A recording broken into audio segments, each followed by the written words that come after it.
representatives, and we're going to work together with them. And we have been working really very hard. This whole table has been working. That was a terrible event, terrible event. You saw that maybe where Texas was just absolutely so badly hurt by something that was a big surprise late in the evening. So we'll be working with the governor and all of the people of Texas. We'll be going on Friday. Mr. President, there was a security incident in northern Gaza today, right around the time that the Prime Minister was meeting with the Secretary of State, Mr. Steve Witkoff. Does that, a number of IDF soldiers reportedly have been injured, possibly killed, does that in any way put a wrinkle in ceasefire negotiations with Hamas? I don't think so. They want it. They want to meet and they want to have that ceasefire. So I don't think so. Steve, could you respond to this? You know about it? Well, I think it's terribly unfortunate. Terribly unfortunate. We were just talking about it, how tragic it is, but we have an opportunity to finally get a peace deal, Mr. Prime Minister, as we discussed, and I'm hopeful for it very quickly. Mr. President, are the tariff letters that you sent today final offers, or are they negotiable? More or less final offer. So South Korea, Japan should take it or leave it? We're always subject to negotiate something that's fair, but we've talked to most of the countries, and pretty much they've had their way for many, many decades, as you know. And it was time that we just wanted fairness. This is not really equitable from our standpoint because it's just a small token by comparison to the damage that's been done over the years. But we had no other president that was willing to do this. I did it in my first term with China and others. We took in hundreds of billions of dollars of tariffs. No inflation, the most successful period of time that we've ever had financially in the country. The first term.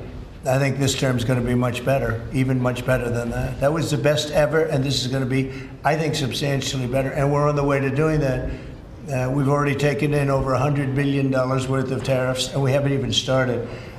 And all I say to the other countries is, you know, some of them wanted to make a deal and want to be fair. Others perhaps got a little bit spoiled. They were a little bit spoiled because for 30, 40 years, 50 years, they were taking advantage of the country. So we're going to, I would say final, but if they call with a different offer and if I like it, we'll do it. And the August 1 deadline, I mean, is the August 1 deadline firm now? Is that it? I would say firm. No, I would say firm, but not 100% firm. If they call up and they say, would like to do something a different way, we're going to be open to that. But essentially, that's the way it is right now, yeah. Mr. President, is your Palestinian relocation plan still on the table? Is there a plan? Has there been any progress in finding countries to accept? Maybe why don't I let you answer that question? Mr. President, wait a minute. Wait, he's got to answer the question. I think President Trump had a brilliant vision. It's called free choice. You know, if people want to stay, they can stay. But if they want to leave, they should be able to leave. It shouldn't be a prison. It should be an open place and give people a free choice. We're working with the United States very closely about finding countries that will seek to realize what they always say, that they want to give the Palestinians a better future. And those who, and I think we're getting close to finding several countries, and I think this will give, again, the freedom to choose. Palestinians should have it, and I hope that we can secure it close by. And we've had great cooperation from surrounding Israel, surrounding countries, great cooperation from every single one of them. So something good will happen. Brian, did you have something? Mr. President, you've mentioned before you want to go down as your legacy as the peacemaker. Are we in the last chapter of closing out peace amongst this conflict now and all the other ones that you're working on? Well, I hope so. Look, we did a job with India and Pakistan and Serbia, Kosovo, and Rwanda and the Congo, and this was all over the last 3 weeks or so, Marco, right? We did, and others that were ready to fight, and we stopped a lot of fights. I think a very big one, frankly, a very, very big one was India and Pakistan, and we stopped that over trade. We're dealing with India and we're dealing with Pakistan, and we say we're not going to be dealing with you at all if you're going to fight. And they were maybe at a nuclear stage. They're both, nuclear powers. And I think stopping that was very important. We're trying to help out with a Biden-created monster, this whole thing that's happening with Russia and Ukraine. It's a horrible It's a horrible thing, and I'm not happy with President Putin at all. But this is something that would have never happened if I were president. This was a war that was never going to happen. Go ahead, Brian. I was just going to say, how would you address your critics that in the election they said that you would cause the next World War III, when in fact you're solving all the problems? I'm stopping wars. I'm stopping wars. And I hate to see people killed. Like, as an example, Ukraine and Russia, they're not Americans there being killed. They're not Israeli that are being killed. These are all Russians and all Ukrainians. But it's 5,000, maybe 7,000 last week, 7,500 last week, mostly soldiers. But people in towns and cities that are getting hit, but mostly death is mostly soldiers. Now, so they don't come from here, but it's 7,000 last week souls. And if I can stop that, you know, they have parents and they have sisters and brothers and getting married, and who knows, they're just people, but they're souls. And if I can stop a war, you know, because I have an ability to do so, I'm disappointed, frankly, that President Putin hasn't stopped. I'm not happy about it either. Mr. President, on the Iran talks, can you say if you've scheduled the next round of Iran talks, and then also on strikes? We have scheduled Iran talks, and they want to talk. Yeah. They took a big drubbing, I think, when we hit the three sites, really. I would say the three sites, not just the one. The one was a big one, and it was deep in granite, and it was obliterated. It turned out the Atomic Energy Commission said it is obliterated. I would just want to take our hats off to those incredible flyers, the people that flew that big machine, and frankly, the mechanics and everybody else. I mean, they had zero. They flew for 37 hours with zero problem mechanically. I mean, when you think in carrying the biggest bombs ever, the biggest bombs that we've ever dropped on anybody, when you think non-nuclear, and we want to keep it non-nuclear, by the way. But they did a phenomenal job. It was an amazing job, and I think that was, I was talking to Bibi about it before, that was the very beginning of the end. It ended very quickly after that. I don't want to say what it reminded me of, but if you go back a long time ago, it reminded people of a certain other event, and is Harry Truman's picture is now in the lobby, in a nice location in the lobby where it should have been, but that stopped a lot of fighting, and this stopped a lot of fighting. When that happened, it was a whole different ballgame. On future Iran strikes, what can you say, what might make you have the desire to do another strike on Iran? Another what? Another strike on Iran? I hope we're not going to have to do that. I can't imagine wanting to do that. I can't imagine them wanting to do it. They want to meet. They want to meet. They want to work something out. Can you say No, they're different. They're very different now than they were 2 weeks ago. Is there a date yet, sir, for the Iran talks, or a city? Do you know when and where the next round of Iran talks will be? Well, I can tell you. I'd rather not say, but you'll be reading about it tomorrow or seeing it tomorrow. Mr. President, what is the holdup currently in a ceasefire with Hamas? In which? In the ceasefire between Israel and Hamas, what's currently the holdup? I don't think there is a holdup.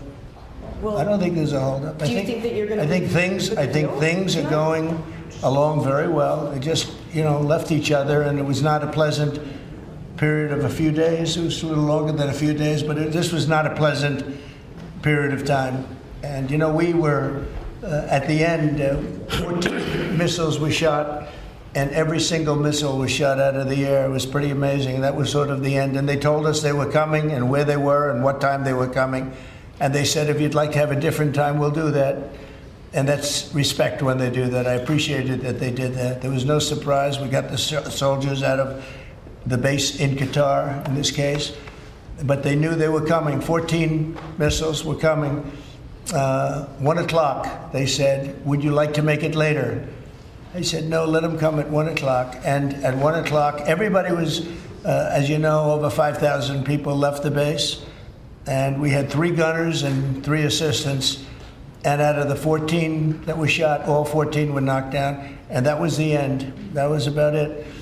And we had a rough time. But sometimes you need the rough time in order to get. I think things are going to be really settled down a lot in the Middle East. And they respect us, and they respect Israel. They respect a lot of things that took place, nobody's ever seen equipment like what we sent over to knock out those sites. But when those sites were knocked out, it essentially, that was the end. Do you think that there can be a two-state solution that creates an independent? I don't know. I'd ask Bibi that question. You have the greatest man in the world to answer that age-old question, two-state. Go ahead. You give him your honest answer. I think Palestinians should have all the powers to govern themselves, but none of the powers to threaten us. And that means that certain powers, like overall security, will always remain in our hands. Now, that is a fact. And no one in Israel will agree to anything else because we don't commit suicide. We want life, we cherish life for ourselves, for our neighbors. And I think we can work out a peace between us and the entire Middle East with President Trump's leadership. And by working together, I think we can establish a very, very broad peace that will include all our neighbors. Mr. President, a question on Iran. You've asserted that there's complete and total destruction of their nuclear facilities. So what is the basis of the talks going forward? Is it to cap future nuclear activity? Is it ballistic missiles, terror support, economic-based opportunities? What are the... It's really a good question because if you remember when it was done, I sort of said, what's the purpose of talking? It's been knocked out completely. But they've requested a meeting, and I'm going to go to a meeting, and if we can put something down on paper, that will be fine. That'll be good. I think they've gained a lot of respect for us. I think they've gained a lot of respect for Israel also. But they would like to meet, and we're going to have a meeting. Steve, when is that meeting going to be? Do you want to say? Rather, very quickly, in the next week or so. So we'll see what happens. I think it would be nice to memorialize it, put it down, but because of the incredible result of that attack, if you want to call it an attack, I didn't think it was necessary to have it in writing. I think we spoke. I mean, that speaks much louder than writing. But I can also understand why they'd want it. And they've been very nice. They've been very respectful. And it began by them telling us about 14. They had to do. You know what 14 represents, right? Do you know what 14 represents? Right? You know that, right? The number of bombs dropped. So it was, representative. We got them all. Yeah, please. Behind you, please. No, you. Oh, me? So this is a question for the Prime Minister. The likely next mayor of New York City, Zoran Mamdani, a Democratic socialist, and a vocal critic of Israel and of yourself, and has said he would arrest you if you came to New York City if he was mayor. Is that something you take seriously, or are you concerned about that? Do you have a response to that? No, I'm not concerned about that. I'll get him out. Look, there's enough craziness in the world, but I guess it never ends. I mean, you have this is a folly, and it's it's silly in many ways because it's just not serious. But what is serious is the question I was asked before. After October 7th, people said the Palestinians had a state, Hamas state in Gaza, and look what they did with it. They didn't build it up; they built down into bunkers, into terror tunnels, after which they massacred our people, raped our women, beheaded our men, invaded our cities and our towns and our kibbutzim, and did horrendous massacres, the kind of which we didn't see since World War II and the Nazis, the Holocaust. So people aren't likely to say, let's just give them another state, it'll be a platform to destroying Israel. We'll work out a peace with our Palestinian neighbors, those who don't want to destroy us, and we'll work out a peace in which our security, the sovereign power of security, always remains in our hands. Now, people will say it's not a complete state, it's not a state, it's not that. We don't care. We vowed never again is now. It's not going to happen again. So we'll see you in New York next year? Oh, well, look, I'm going to come there with the President Trump, and we'll see how do you know who the mayor will be? I don't know that. Do we know that? He's going to be very fine, and who knows?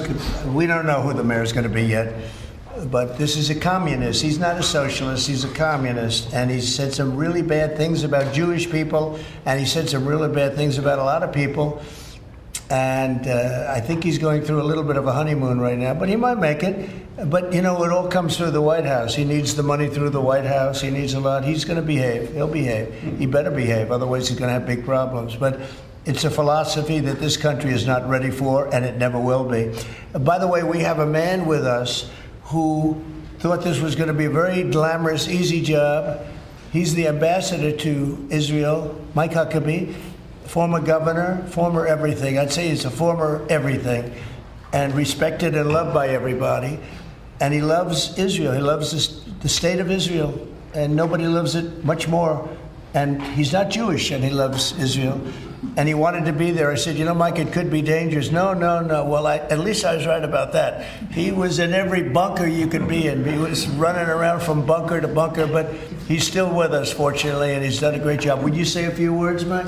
Just want to say what an honor it is to serve you, Mr. President, and to see a historic horizon that we're looking at in the Middle East. And when the President made his trip to the Middle East, and then he really reached out to the new Syrian government, knowing they needed a partner, and knowing that they could pick the wrong partner. And what the President did, which took us all off guard, but the strategic move in that has set up something that is absolutely historic. And Mr. President, I don't even think you fully comprehend the impact that you're having on the region in a way that is so remarkable. And it was your leadership, your foresight, you did that. When the B-2s went in, the celebration, the sense of partnership that you gave with the Israeli people was so dramatic. But the message was bigger than to Israel. It was a message to the world. America's friends can trust us, but America's foes had better fear us. And that is a message that the President sent to everyone on the planet. And it is a message that will resonate toward a matter of peace, the likes of which I don't think we've ever seen. So thank you. Great job you're doing, too. Thank you. They love you over there. They respect him and they love him. Mr. President, You know, it's very, very interesting. We had the pilots here yesterday, as you know, and they were incredible. And we also had the mechanics. We had a lot of people here that had to do, a lot of people, I think about 170 people that had to do with that incredible journey, a journey that could have been horrible. You remember what happened with Jimmy Carter with the helicopters and all of the problems, and ultimately hostages. We had the exact opposite. Everything was perfect. It worked perfectly. But I didn't realize, I was saying to one, is this something that you felt strongly about? Absolutely, sir. I couldn't wait. I said, better than you, really better you than me. But they couldn't wait. He said, sir, we've been practicing for this mission for more than 20 years. From just after 2000, they've been thinking and practicing to go into that area. I guess you probably know that better than anybody, Pete. They've been looking at going in, but they never had a president that would allow them to do it. And perhaps right, perhaps wrong. I don't know if that's true or not, but I didn't realize they were preparing for that journey from just a little bit after 2000, the year 2000. And I was pretty amazed by that. They knew it. They knew every inch of it. And they came back and they said, we got it better than we ever did in practice. But they've been practicing for more than 20 years. Can you imagine? Yeah. On Ukraine, Mr. President, are you planning to send more weapons to Ukraine? We're going to send some more weapons. We have to. They have to be able to defend themselves. They're getting hit very hard now. They're getting hit very hard. We're going to have to send more weapons. Yeah, defensive weapons primarily, but they're getting hit very, very hard. Very sad. So many people are dying in that mess. Mr. President, the one big beautiful bill now signed into law by you, what would you like congressional Republicans to turn their focus to? All they have to do now is talk about how good it is. The biggest tax cuts ever. No tax on tips, no tax on Social Security, think of it, no tax on overtime. From a business standpoint, the jobs are coming in like we've never seen them before. As soon as that was signed, there were 9 factories that announced that they were building the 1-year deductibility, things that from a business standpoint you'd understand. The jobs that are being created. And one of the things that is, and this is also that, but it's also because of the tariffs, a tremendous success. We're taking in hundreds of billions of dollars in tariffs. one of the things that is so exciting is the number of companies and car companies where they're building plants. AI is the big thing.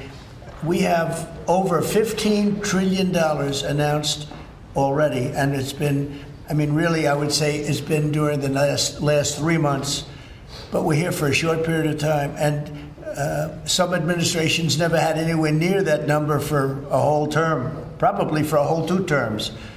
But we're up to over $15 trillion coming into our country. There's never been anything like it anywhere in the world. There's never been an investment like that anywhere in the world. We, look, I told this story, and I just told it to Bibi backstage. I was talking to him, and I said, you know, the King of Saudi Arabia, smart guy, and also we went to Qatar, and we went to UAE. Really 3 strong leaders, smart guys. They all told me the same thing, and then that was reiterated at NATO just recently when we got back, where they agreed to spend $1 trillion a year, by the way, which is about 3 times what they were spending. But they all said the same thing. We thought your country was dead. Horrible term, right? We thought the United States of America was dead. And now you're presiding over the hottest country anywhere in the world. We're the hottest country in the world. I think Bibi would admit it, even hotter than Israel, though Israel was pretty hot about a week ago, I can tell you, for the wrong reasons. But we are the hottest country in the world right now, and it happened faster than anybody thought possible. But we have over $15 trillion, and that means jobs, and that means building, and that means things like we've never seen before. So all we can do is keep working hard. There'll be always surprises. Some of the surprises are going to be bad surprises. Mr. President, again, real quick, on Iran, in your view, is the war between Israel and Iran over? Or do those talks need to happen before you can... Well, I would say that the best man to answer that is the Prime Minister. But I will tell you that, in my view, I hope it's over. Yeah, I think Iran wants to meet. I think they want to make peace, and I'm all for it. Now, if that's not the case, we are ready, willing, and able. But I don't think we're going to have to be. But I think Bibi would answer that question very well. I think the partnership between Israel and the United States, the partnership between President Trump and me, produced a historic victory. It's an incredible victory, actually.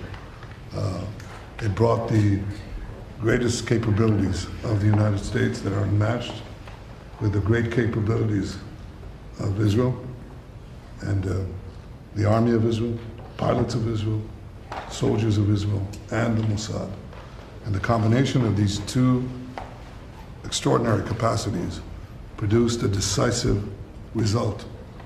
It set back the 2 tumors that were threatening the life of Israel, the nuclear tumor and the ballistic missile tumor, because they were planning to build 20,000 of these things and launch it on a country the size of New Jersey. And no country could withstand that. So what do you do when you have 2 things that are going to kill you? You have to remove them. With our combined effort, we did. But when you remove a tumor, doesn't mean that it can't come back. You have to constantly monitor the situation to make sure that there's no attempt to bring it back. So we've had a great achievement, and I think part of the effort of consolidating this and ensuring that we don't have to repeat this is to monitor this carefully. Of course, the President and I are talking about it, our teams are talking about it, but there's no question this is a historic victory, and I think, as was said here today, this has already changed the face of the Middle East. But it's not over in your view. But I think that there is an opportunity here to create a historic expansion of the Abraham Accords, which were themselves an act of history, that deserve a Nobel Prize for the President. But I think the opportunities are much bigger, and I hope, I'd like to believe, that Iran would not test our fortitude, because it would be a mistake. And do you believe that regime change is still necessary there? I think it's up to the people of Iran. You do. Mr. Prime Minister, speaking on Syria, the Trump administration was fully supportive of the changes in Syria, backing the new regime there. Obviously, your government more cautious from a security standpoint. Are you comfortable with the pace of change, with the security situation vis-a-vis Syria right now? I think there's an opportunity to explore. I think that everyone understands that the situation has changed. Before that, Iran was essentially running Syria, okay, directly through Hezbollah. Hezbollah has been brought to its knees. Iran is out of the picture. So I think this presents opportunities for stability, for security, and eventually for peace. And I think that's been opened up also by the fact that the president has opened up a channel. So they have something. There's a lot to lose by going back to conflict, and there's a lot to gain by moving towards peace. And I think that opportunity has been opened by the president and by the changed security situation which we brought about with the collapse of the Assad regime. Are there direct talks with the Al-Shabaab government? Now, let's suppose there were. Would I answer yes? No, right? That's my duty to ask. I Right? appreciate it. It's your duty to ask, and my duty to ask you back. So, You know, at the request of a lot of countries in the surrounding area of the Middle East, including Bibi, we took the sanctions off Syria, and I met the new leader. I was very impressed by him. Somebody said, well, he comes from a very tough background. I said, well, you know, I'm not that surprised. It's a tough part of the world. But I was very impressed by him. But we took the sanctions off because we want to give them a chance. They would never have had a chance without the sanctions. And one of the things we have with Iran is, you know, we have they call biting, they are very biting sanctions. And I would love to be able to, at the right time, take those sanctions off, give them a chance at rebuilding, because I'd like to see Iran build itself back up in a peaceful manner and not going around saying death to America, death to the USA, death to Israel, as they were doing. You know, they were the bully of the Middle East, and now they're not the bully anymore. But they were saying terrible things, and would like to see them. They have such potential. You know, they have the oil power, and they have great people, smart people, energetic people, amazing. And I know so many Iranians from New York. I have a lot of friends, and they're great people. So it's a shame when you see a thing like this happen. But I think that taking the sanctions off of Syria is going to give Syria a great shot at making it. Mr. President, I'm going to follow up on a congressional question. Are there any executive orders that you'd like to see Congress focus on when they come back in session? Do you have any that you prioritize to go first? Well, we've done a lot of them in the last, as you know, and I always say the great, big, beautiful bill. I add the word great. But it was the largest bill of its kind ever passed. We were talking about it before. It was beauty. But you know, a lot of the things that we did, executive orders, have been codified in the legislation that we just had passed. And we're going to be sending in a lot more over the next period of about 2 months separately.